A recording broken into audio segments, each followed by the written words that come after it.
ఎడారిలో సెలయేర్లు జూలై 6. ఏమి చేయుటకును మాకు తోచదు, నీవే మాకు దిక్కు. 2వ దినవృత్తాంతములు 20:12. దేవుని నిబంధన మందసం మీద పడకూడని చేతులు పడినందువల్ల ఇశ్రాయేలులో ప్రాణ నష్టం వాటిల్లింది. ఆ చేతులు వేసిన వ్యక్తి మంచి ఉద్దేశంతోనే వేశాడు. గతుకుల బాటలో ఎద్దులు నడిచిపోతూ ఉంటే మందసం జారి క్రింద పడకుండా పట్టుకున్నాయి ఆ చేతులు.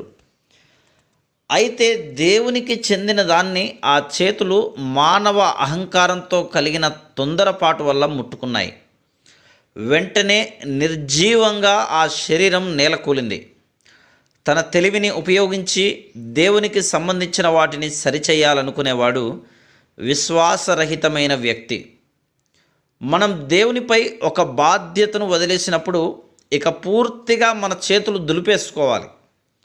మన సహాయం, జోక్యం లేకపోతే ఆయన బాధ్యతని బహు చక్కగా నిర్వహించగలడు. దేవునిలో నిశ్చింతగా ఉండండి. ఆయన కోసం ఓపికతో కనిపెట్టండి. తన అన్యాయాల్లో వర్ధిల్లేవాన్ని చూసి వ్యసనపడకండి. కుయుక్తులు పన్ని కాలం గడుపుకునేవాడిని చూసి అసూయపడకండి. కొన్నిసార్లు అంతమైపోయినట్టు అనిపిస్తుంటుంది. దేవునికి తెలుసు ఈ విషయం. కానీ ఆయనను తన ఇష్టం వచ్చిన సమయంలో, ఇష్టం వచ్చిన రీతిలో పని చేయడానికి ఆయనకు పూర్ణాధికారం ఇచ్చి, ఆయనపై నమ్మకముంచి మనం ఓపికతో కనిపెడితే సరైన సమయంలో ఆయన పూనుకుంటాడు. కొన్నిసార్లు మెదలకుండా ఊరుకోవడంలో వివేకం ఉంది.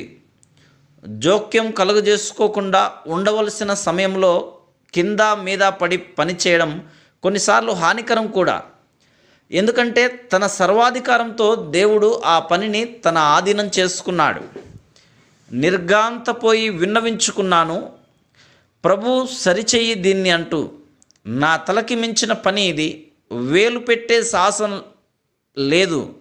నా చెయ్యి వణుకుతుందేమో, వస్తువు జారిపడి పగులుతుందేమో, దానికి నువ్వే తగినవాడివి. సందేహంతో అడిగాను, ప్రభు వివరించు దీన్నంటూ.